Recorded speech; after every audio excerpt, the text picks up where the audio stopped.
Ladies and gentlemen, welcome to a Sunday's Pies presser. We're going to talk about Jai Simpkin, the news of James Rowbottom, and the Pies with the potential of, or at least an attempt to secure a first round draft pick in 2025. It's time to talk all things black and white.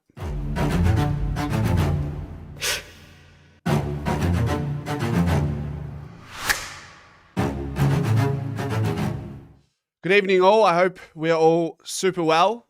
I apologize for not setting up this stream a little bit earlier. However, we are here. We're here for a Sunday, so don't worry. The stream was always happening. I want to talk about Jai Simpkin and James Rowbottom, but maybe we start with the draft pick news that we're hearing. The Pies on Saturday, we heard they are making an attempt to secure a first-round draft pick for 2025. Now, what Collingwood exactly would do with that, if they do get their hands on that from another team, is something we can discuss. How we get that first-round draft pick for this year, generally speaking, and I've mentioned it a number of times in the trade period so far, but I think it's important to clarify that for you to get access or get your hand on a first round draft pick from 2025 from a different club, when you don't have one yourself, not only should you have to offer a first round draft pick from the future, being 26 or 27 in this case, you also would need to look into offering up a future second rounder.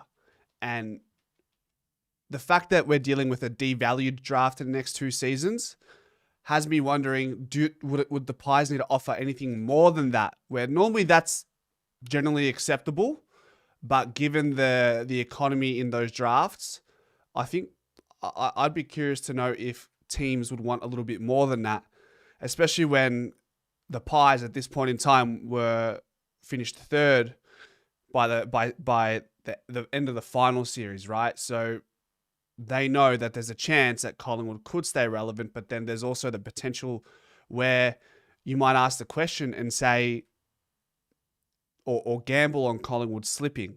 And conversely, on the other side, for the club giving up their draft pick in 2025, well, they can't gamble on themselves slipping because that's the pick they're giving that's already been established. So there's not really much of an argument or a proposition there for the side other than will Collingwood slide in the next couple of seasons.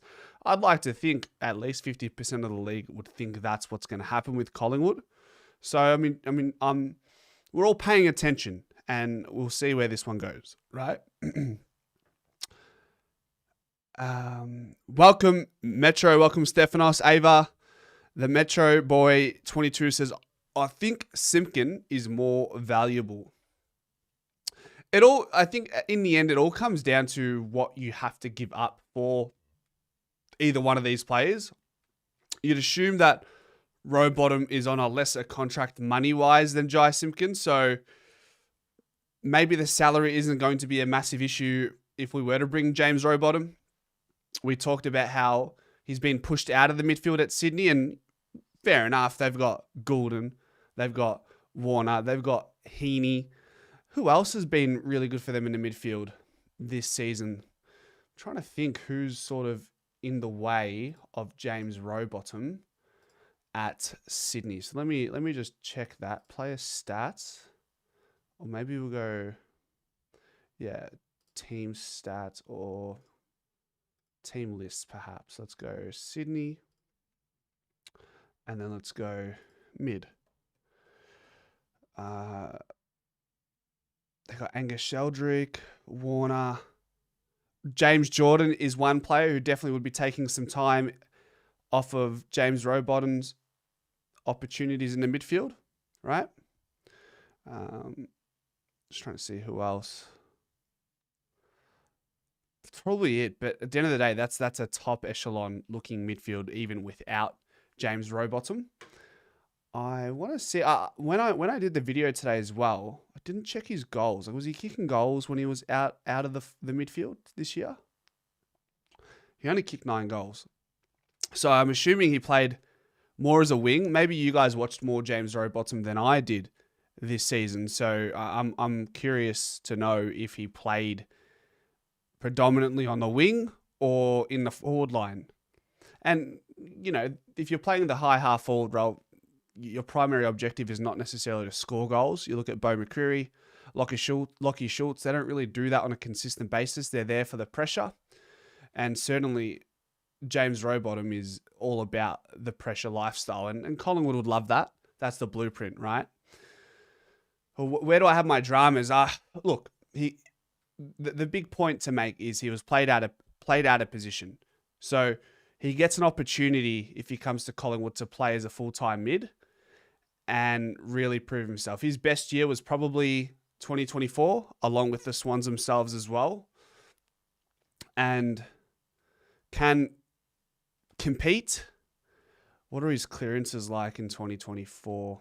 It's okay, right? 2.5 center clearances all the way down to 1.2. And that's specifically because of the fact that he was limited to the midfield opportunities. So 25, so he'll be 26 next year. What is the price? Maybe we'll make a poll. What's a value? I'll ask the question in chat as well before we get into it. Has anything happened with Buller? Nothing yet, Ava. We're probably second in line behind Carlton dealing with Sydney. Once they, or hopefully for Sydney's sake, once they settle the deal with Curnow, if they can get him over, they'll probably quickly make that transaction with us. We get Buller, we'll probably send back. If I had to guess, I'd say we'd give Sydney a third round pick. And that might be one we have now. And to be honest, I've forgotten what our draft hand is. I know we got pick 38. Beyond that, there's not a lot. But what do we get? We got a future third from Melbourne as well. So I imagine Sydney would want a third round pick from this season for this draft, but we will find out. I'm surprised we haven't done the Buller trade, says Nicholas. It'll happen. Voidoid says, guys, I wrote previously in the chat that Rowbottom said he isn't keen on moving even after the McRae phone call. Where did you hear that? Voidoid, I've checked the Twitter front and I haven't seen much about that. Unless it's literally happened in the last 5 minutes. Let's see. Maybe it was on Channel 7 or something, Voidoid. Bottom 8, Truth Hurts, you reckon? I actually don't think we are still in the premiership window, says Sino Swooper. Look, here to be proven wrong. Here to be proven wrong in 2026. Somebody said something about Di Mattia. Sino, why don't we just put some faith in Di Mattia? Look, he has to show something, obviously, next year. This would be his third year. This will be his first full preseason as an inside mid. So the opportunity is there.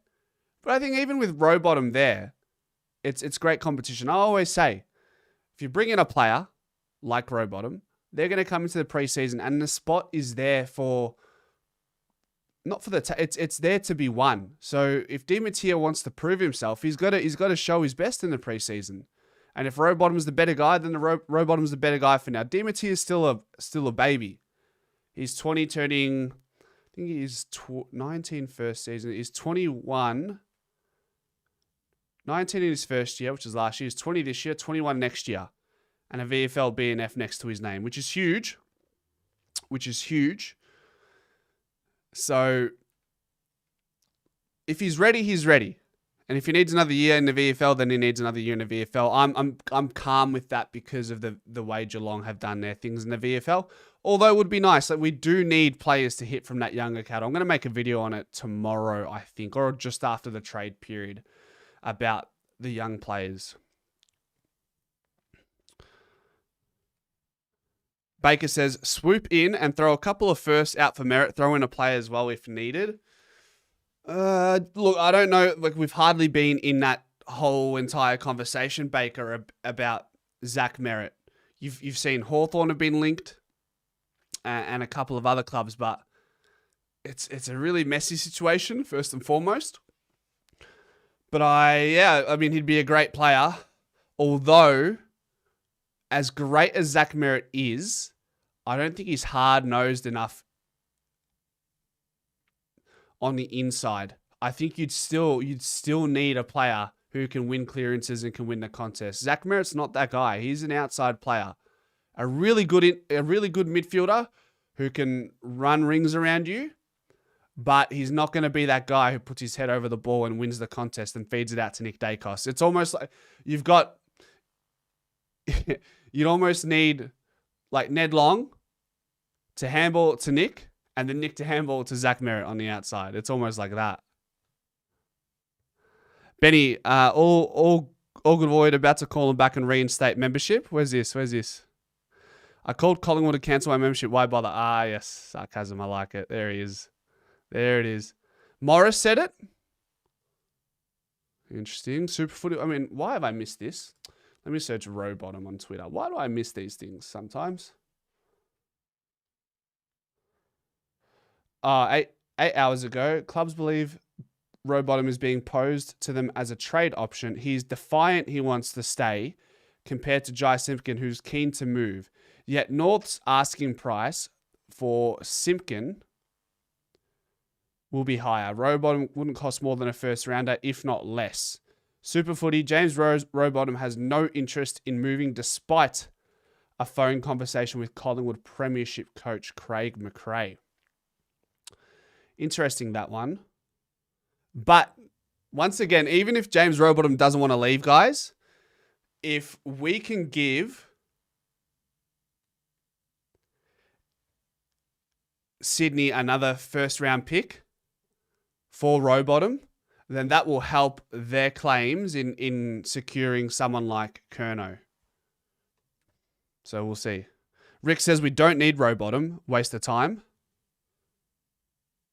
Daniel says, bring Rowbottom to the Pies. He would be an amazing complement to the Pies midfield. I feel we already have a Simpkin in our team.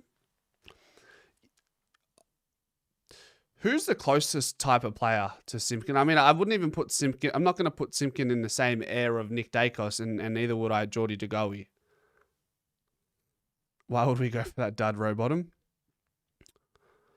Rick says, Demetrier deserves his time. Also, Sullivan needs more consistent games. Well, the thing is, Sullivan was playing consistently. He unfortunately suffered a PCL. Maybe against, was it Fremantle or something? Did his PCL?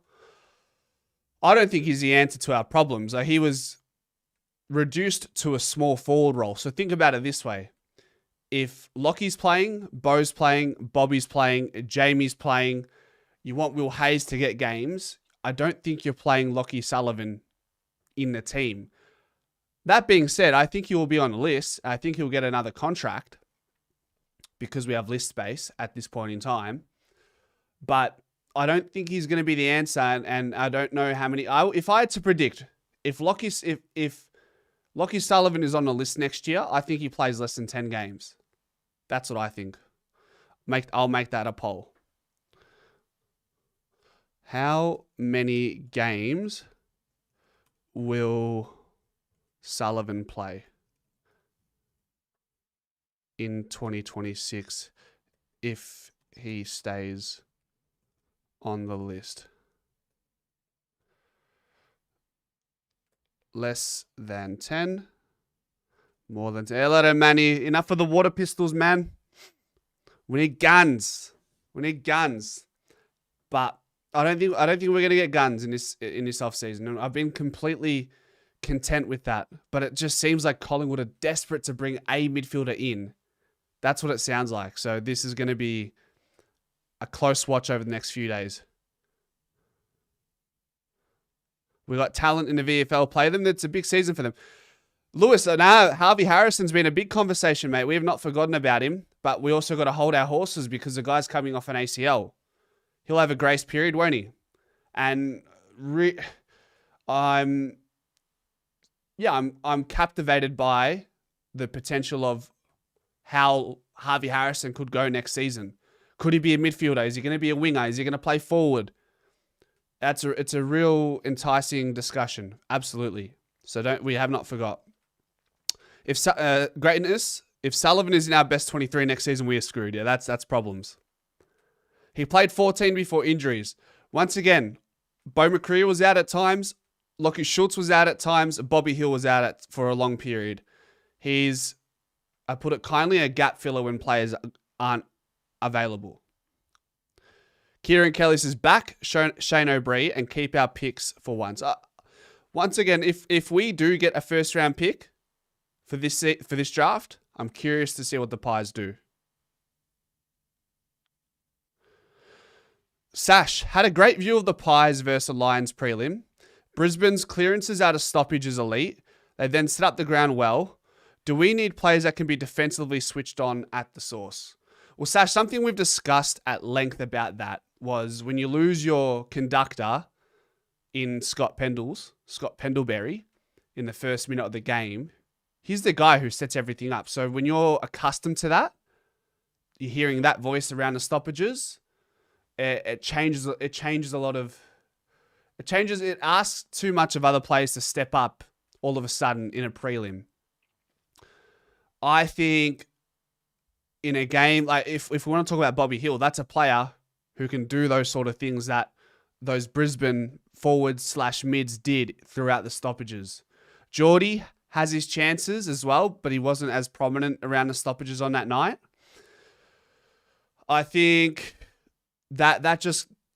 to be able to score from stoppages in final series, it's worth its weight in gold, which is why I think, we are chasing Rowbottom. That's why we've asked the question of Clayton Oliver. We've asked the question of Bailey Humphrey and Zach Butters. We are clearly, as a club, or as list management sees, we do feel they're a little bit desperate in this case. Maybe they're more worried than us.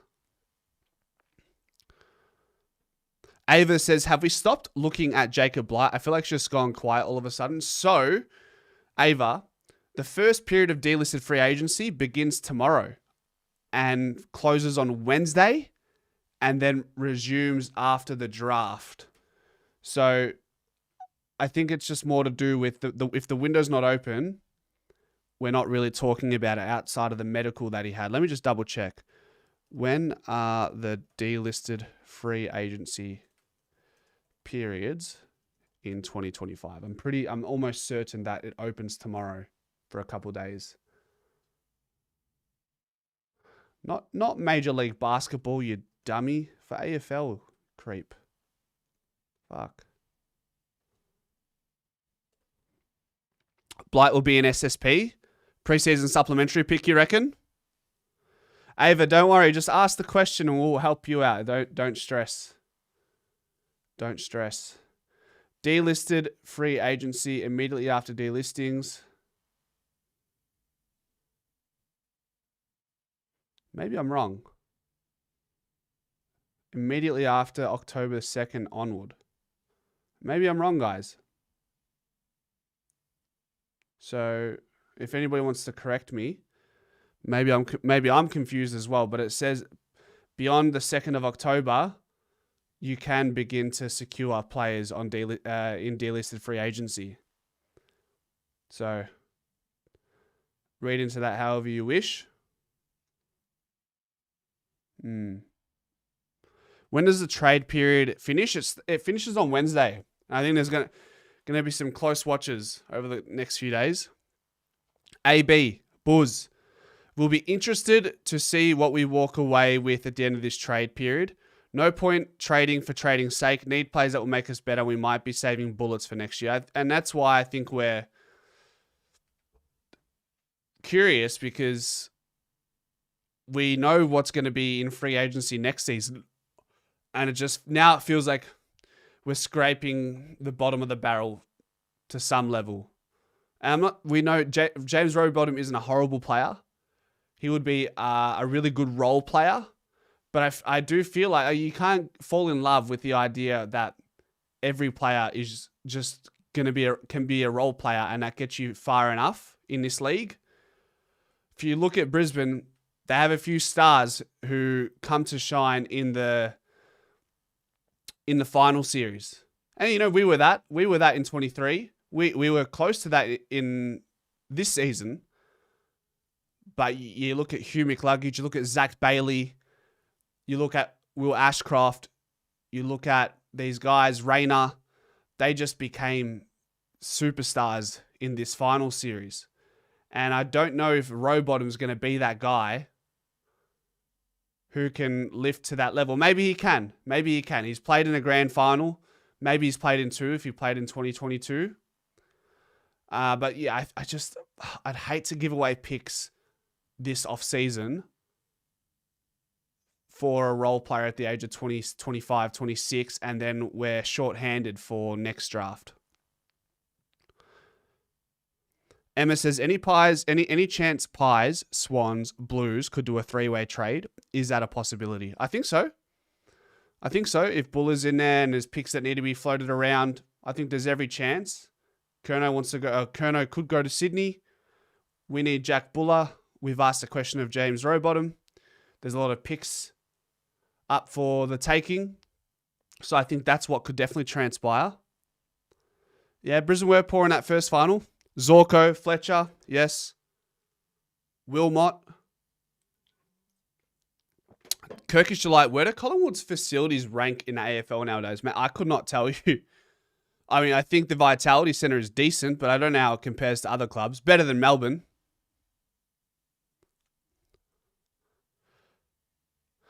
It's confusing why Rowbottom seems to be hesitant to be a Pie. Pie's in a better contending position than Swans, and he's been a big Pies fan.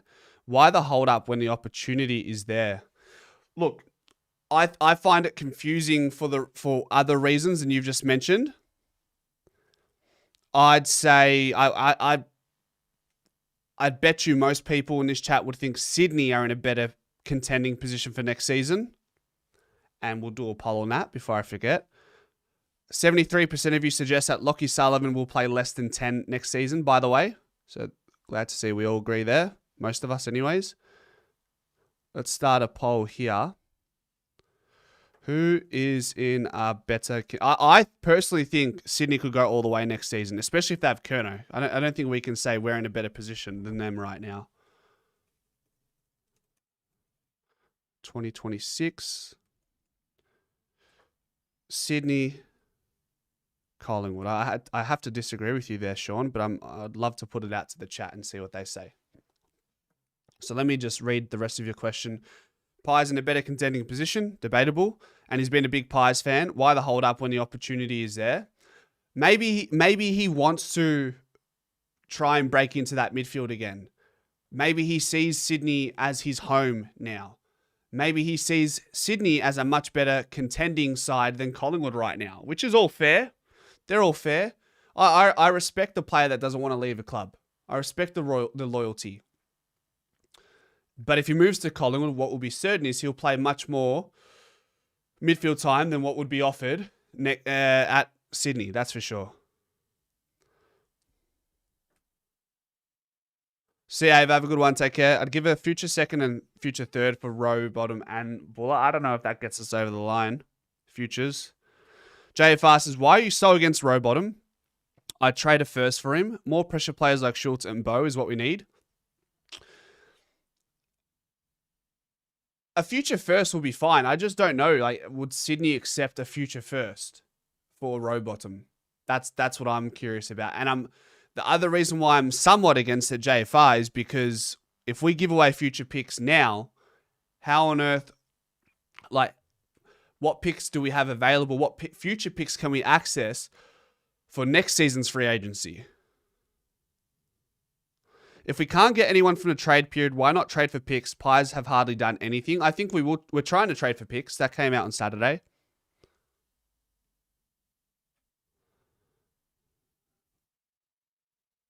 Also, Pies are going for Simpkin, but don't want to do future first. North don't want... It's fascinating that North won't pay a portion of Simpkin's contract. They won't play him in the midfield, but they still think he's worth 2 first rounders. Like, they are delirious. Crazy. I'm taking Harris Andrews over Darcy Moore any day. I know as a Pies fan that sounds bad, but it's just the reality. Lewis, I don't think anyone would disagree with you that you would like the fact that you're saying Harris Andrews over Darcy Moore. I think everyone would agree with you here. Moving interstate could be a pain, I guess, and being settled in could be a factor. Absolutely. Like the loyalty jump on, says Steve. Voidoid says, I don't think we need to keep targeting low possession, high pressure players, or we'll have too many of that type of player. Really need a slick, fast midfield. Also, like, Ned Long is still there, right? And you'd like to think as a fan, he's got more to work into and he has the opportunity to improve to become an even better player than what he was, especially early in the season. I just don't know if Rowbottom moves the needle as much taking time away from Ned Long. To me, that says they think Rowbottom is clear of Ned Long. Whereas like if you talk about someone like Clayton, where he would have been a 3rd round pick, his absolute potential, his top potential is much better than Ned Long. So that's why I liked the idea of Clayton. Plus, we didn't have to give up much. Wouldn't have to pay as much of his contract and whatnot. If Tasmania target Dacos with their extra $5 million, do we let him walk? I mean, how do you compete with that? So I think ultimately it will come down to Nick Dacos and his camp. Malaka Hollands, or is he too marinated gold player? What a waste. Yeah, I don't know. It seems like he has some personal issues and he's still going through them. Herald Sun have just confirmed Rowbottom has no interest in moving to Victoria despite his call. Yeah, we spoke about that earlier, Justin. Mark says, is Rowbottom even that good? Out of rotation at Sydney, played in the VFL a lot, wouldn't give up too much for that. I wouldn't say he played a lot of VFL. How many games did he play this year? He played 23 games this year. He didn't play any VFL, but he was definitely played out of position. He only averaged 50% midfield time, which is a massive drop from his 70% in 2024. I want to see who got all the midfield time late in the season for Sydney. I'm trying to figure out who's taking that role away from Rowbottom. Let's see. Going to the last round, I think that would have been against West Coast, right? West Coast Sydney. And then you go midfield time. So Brodie Grundy, Isaac Heaney, Chad Warner, Errol Goulden, Rowbottom, Papley, and Jordan, and Sheldrick. Okay, I'll go back one more round just to get a little bit more of a look in.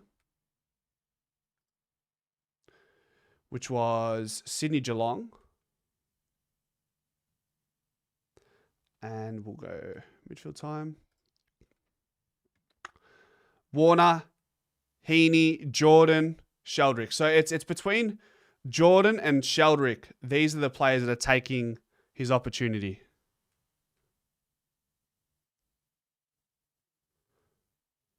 Moore has better closing speed than Harris Andrews. Depends on the matchup. I think I'm taking Harris Andrews over Darcy Moore in any situation. Honestly, I don't think we have enough for Butters next year. I'd rather go in on this year rather than punt and then miss out in the next trade period. Rowbottom would be perfect in my opinion. Hey, I always say, JFR, if the club thinks he's the guy, then bring him in and happy to be proven wrong.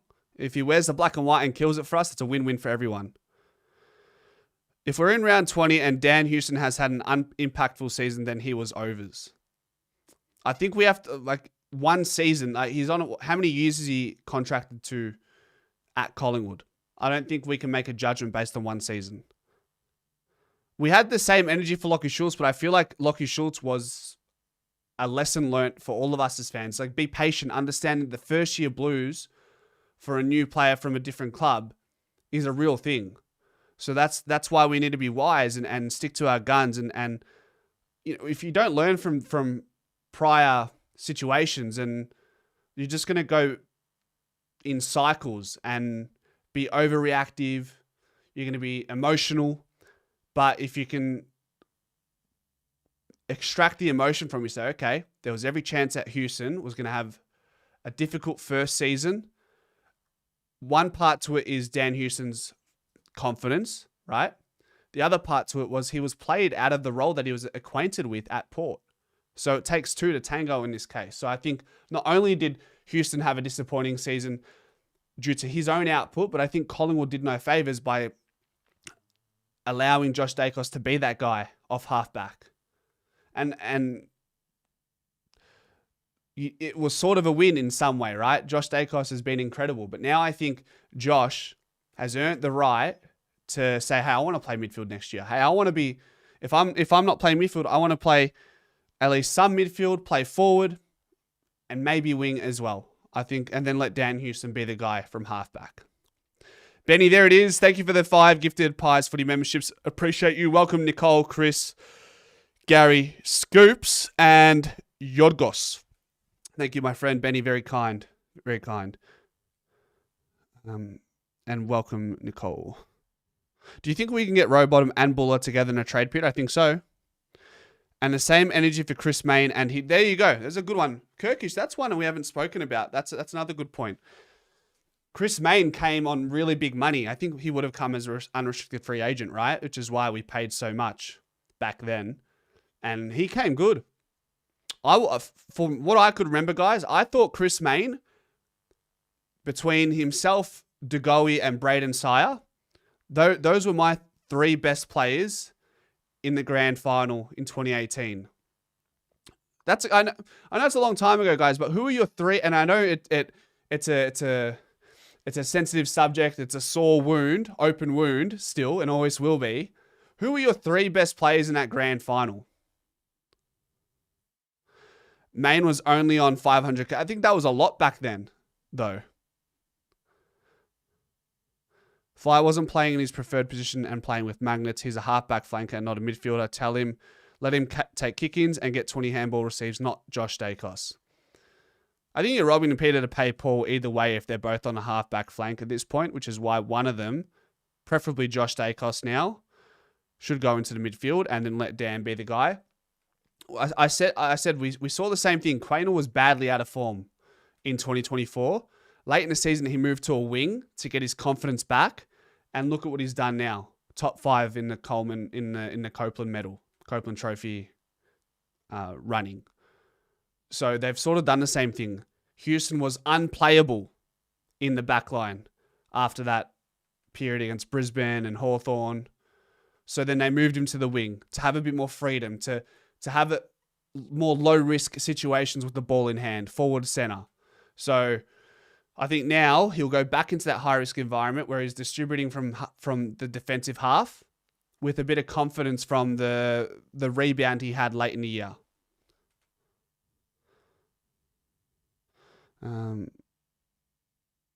Yeah, I know what you're saying, Lewis. Apart from talking to players and being interested with any credibility, is saying we are considering giving up 1 to 2 first round for Simpkin. People jumping at shadows.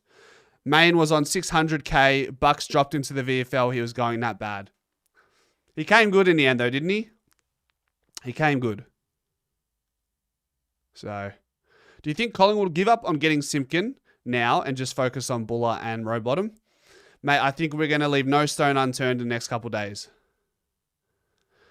Your local Espresso. You can't just say Houston had a bad year. Now, both he and Schultz have underperformed in the first year. What's wrong with the club's transition doesn't happen at other clubs. It doesn't happen to every player, though, Espresso. Membry didn't have that problem. Perryman didn't have that problem. Tom Mitchell didn't have that problem. Patrick Lipinski at the time didn't have that problem. He started like a house on fire. Who else?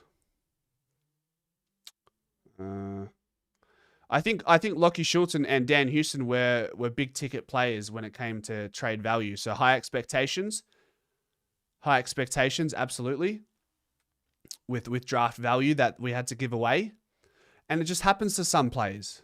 It's not every player is going to hit. System we use has difficulty adapting from more free reign teams like Port. Literally, exactly right, Benny. 3 best players from 2018, Adams, Treloar, DeGoey in that grand final. Yeah, and Houston wasn't getting the handball receives and he wasn't able to stat pad and take kick-ins and all that good stuff.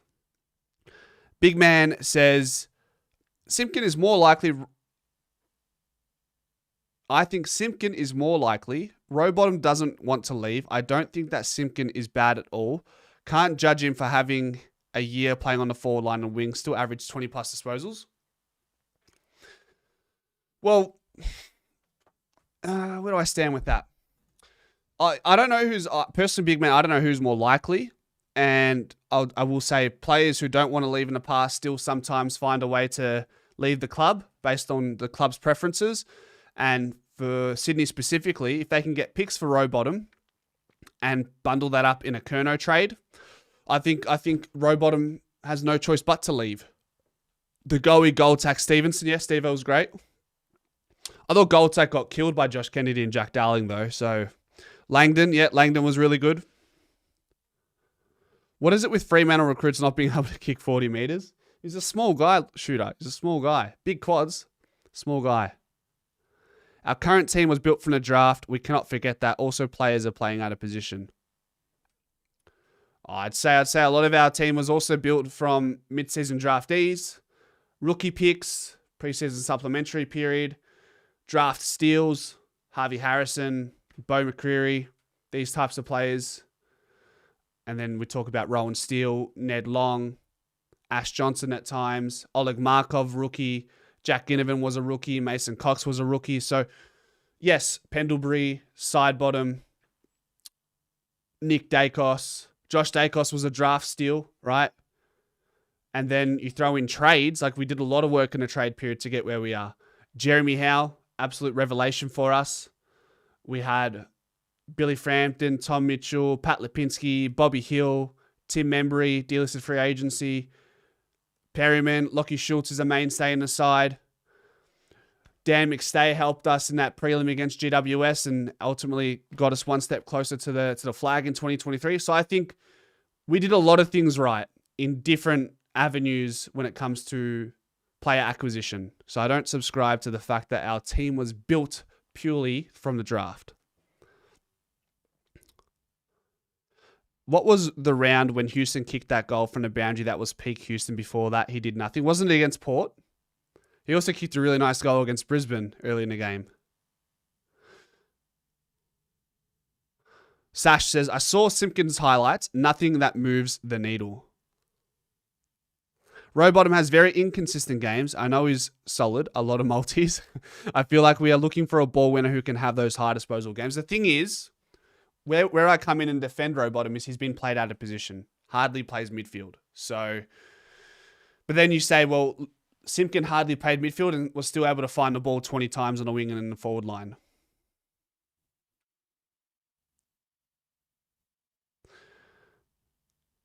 Lewis says, I still don't know how we let Ginnivan go. He is what we need, a forward mid. He is smooth and crafty, the way he slithers around in midfield and winds up the crowd.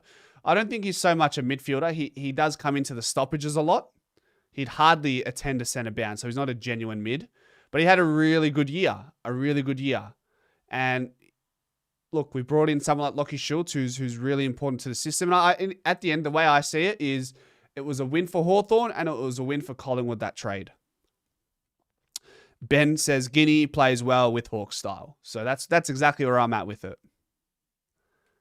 So we can't cry over spilt milk. That's if you're worried about that as the overarching issue with the Pies right now, then we're going in the wrong direction as a community. Let him go for nothing, but we got him in the rookie draft. So hypothetically, we got a net positive return in that trade at that time for Jack Ginnivan. 2015, we traded Howe as a forward. Later in the season, we put him down in the back line. I hope, because we're all pretty certain this is Jeremy Howe's last season next year. I'm hoping he can get 15 games. And those 15 games, ideally, would all be in the back half and going into a final series. Could we not just get both players? Are we looking to go into the draft at all over the next 2 years? I don't see Rowbottom and Simpkin being more than 2 first rounders for the both of them. Look, that could be a win if you get Simpkin and Rowbottom for just 2 first rounders. We are looking at trying to trade or get a pick swap for a first round pick in this current draft. But the question is, are we getting that so we can get Simpkin? Or are we getting that so we can actually dip into this draft before the next couple that are compromised? John Caxos says, I don't see Rowbottom providing us with anything. Someone like Harrison or Demeter might not be able to provide. So you're saying that Harrison and Demeter can do what Rowbottom could? Like, there's still a lot to be seen with players like Harrison and Demeter. So, like, there must be a reason why we're speaking with Rowbottom, because we don't rate those guys as highly just yet. Harrison's a different story because he's coming back from an injury. Ed Richards would be exactly what we're after now. I think that every team in the league would be after an Ed Richards type of player. He's so good. JFI, I asked you this as a Copeland and you said it was too early. What do you honestly think happens by the end of this trade period? Well, mate, like JFI, it seems like we're trying to get a midfielder. So something in my gut says we're either going to get Rowbottom or Simpkin. We'll get Jack Buller. That's a lock. And Jacob Blight we'll pick him up as a delisted free agency. That's where it is right now. But look, as every day goes by, some players are being told they're not wanted. They're being thrown up for trade negotiations to bring another player into their club. So every day looks different. So who knows? Tomorrow we could be talking about another potential player that could come to the club.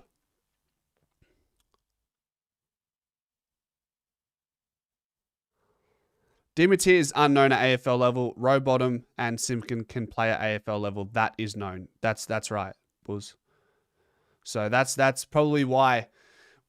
While Demeter and Harvey Harrison could become great players, at least Rowbottom can play consistently at AFL level and has some sort of potential beyond what we're seeing right now because he's been playing out of position. Benny says, even Checkers came out yesterday and said, our system is very locked down and disciplined. You're not expected to go outside the role. Some players hate not having the freedom. That's someone like Dan Houston who probably hated that.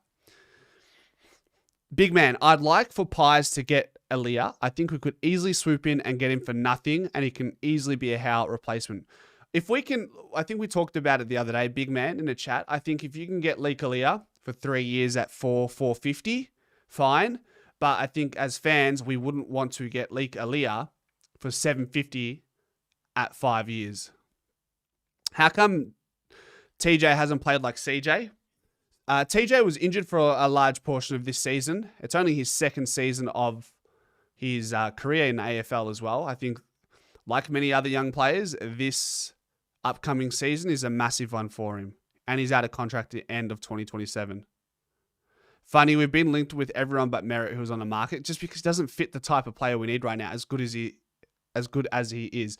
Just join the stream. What's been a general consensus on the conversation between Simpkin and Rowbottom? A lot of, a couple of different opinions, Budry. I think some people saying no to Rowbottom, some people saying yes, some people saying no to Simpkin, and some people saying yes. It's a mixed bag tonight. I don't know if we need a Jacob Blight over a Leek Aaliyah. I know Jacob Blight is pretty much free, but Reef is going to be back next year and he's looking huge. Well, we're clearly not desperate to bring in defensive stocks because, quite simply, we are the number one defensive side in 2025. So I think we're really leaning on that. And the full team defensive unit, we lean on that rather than the personnel.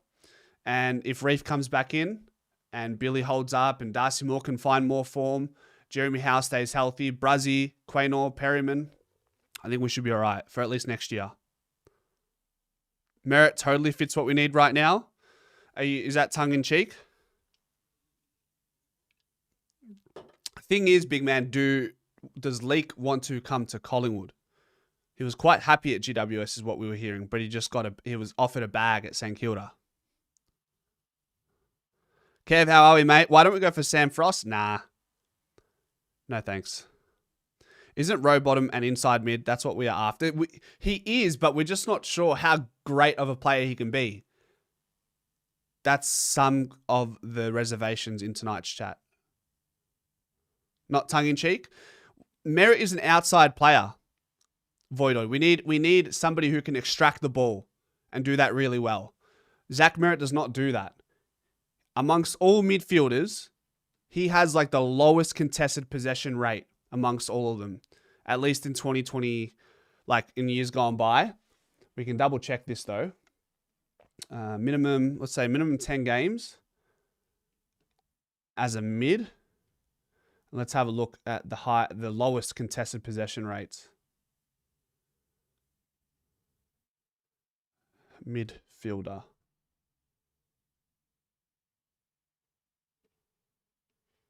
Where are we? So maybe if we go if we go disposals, and then we can see players who get high disposal counts, top-notch midfielders, what their contested possession rate is.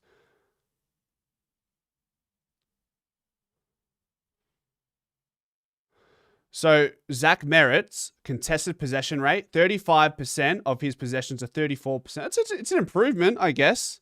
But then Nick Dacos, only 36% of his possessions are contested. So largely an outside player, no? And most of the footy that Zach Merritt wins aren't hardball gets. You'd like to get a player who has 40% contested possession rate, gets a lot of them by way of hardball gets, not loose ball gets or ground ball gets like Nick Dacos and Zach Merritt. That's the difference. And we've got McCreary who can sort of give us some outside run and centre bounce clearance as well. So we'll see what the potential is there. Do you think we can get more out of Lipinski next season? He had moments of brilliance, but I feel like he needs to go for goal more. So many times he passes it off after having an open 50. I think he's a really great kick going inside 50. I think he makes the right choice most of the time. Can we get more out of Lipinski? I don't think so. I think Lipinski is always going to be streaky. And that's just his ceiling. That's just Lipinski. So that will always be his Achilles heel, his inability to, not inability, but the fact that he just can't consistently be that guy. And playing as a winger in a forward line is always difficult. I wonder if there was a stat, how many disposals Nick Dacos had handball receives. Well, you actually can. I'll tell you right now. Possessions. So Nick Dacos, on average, would get 12.3 handball receives per game. For reference, Finn Callahan got 15 per game. Bailey Smith got 13, nearly 14. Anderson got nearly 13. So it doesn't mean that much. You want Nick getting the handball receive because you want him to dispose the ball. He's going to move the ball across the ground for you. All-time stat. I mean, you got the yearly average, so that should be enough, no? Don't you think?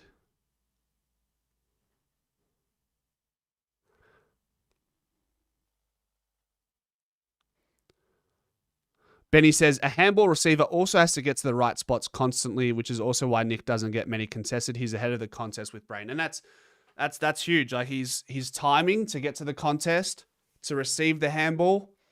And as I just mentioned, you want him getting the handball receive in open space because he's the guy who's going to break the game open with his kicks. What was the poll saying? Interesting. So I asked who is in a better contending position for 2026. 59% of you say Collingwood. But if I take off my black and white glasses, I would say Sydney. Interesting. Yeah, we heard Rowbottom has no interest, Dennis. But if Sydney have interest in getting rid of him so they can get picks for the Kerno trade, then he will go. Don't you think?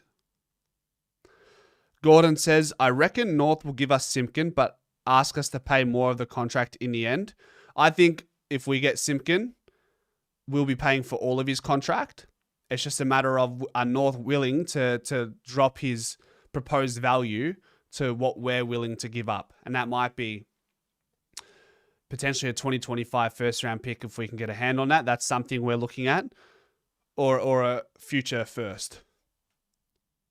And the fact that they're playing hardball and saying he's worth 2 first-round picks when he can't even get into the midfield it's a bit rich from them.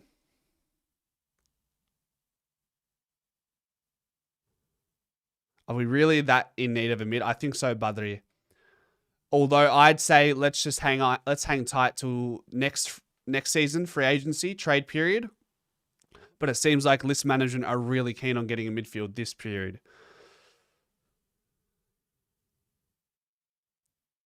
We shouldn't pay any more than a second rounder for Simpkin. I think we're gonna have to give up more than that. Who's the best at extracting the ball to the receiver? We need these types. I would say you've got players like Liberatore, Tom Green, Tom Atkins, Matt Rowell, of course. Clayton Oliver was a top 6 player in the league for that, which is why we were so keen on him, because he extracts the ball. He's literally an extractor. Patrick Cripps, Ed Richards was really good at that. Bailey Smith did that. So those are the players you're looking at. Looking forward to the 2035 draft. Father-son Jax Pendlebury. We can add a 5th year in Simpkin's contract and back end his salary. Okay, so that's one way to navigate that. Could you do a 4-way trade between Collingwood, Sydney, North, Melbourne, and Carlton? I'm not sure, man. That's too deep for me. Ian says, you're saying you don't know what Rowbottom will give us, but we didn't know what Long and Steele will give us, but look at them now. That's true. That's true. So it's more of a wait and see. If Collingwood want to go for Rowbottom, they'll go for them. And we want him to be an incredibly successful player in the black and white. I'll say it again, though. If we give up picks now, what does that mean for us next free agency period when there's other mids on the market? That's my only reservation. One of my reservations. I'm sure if Rowbottom plays in the midfield where he wants to play or where he should play, his output will be better. And yes, the difference between Ned Long, Rowan Steele, and James Rowbottom, as Big Man has just highlighted, is we got Ned Long and Rowan Steele through the mid-season draft and costed us absolute piss all. Yeah, Zach Bailey is a special kind of beast, though, JFR, when he's around the stoppages. Benny says, honestly, I'm a pass on both these players, just getting excited over sideways upgrades for the sake of it. We're hoping if we do get them, they're more than sideways upgrades, but we'll see. Guys, that is enough for tonight. I appreciate you all this Sunday evening. We'll be back tomorrow at 6 p.m. for another Pies Presser, a bunch of trade period news. If you're new to the channel, guys, and you're still here, hit that subscribe button so you don't miss another live stream. I appreciate you all, and as always, ladies and gentlemen, go Pies.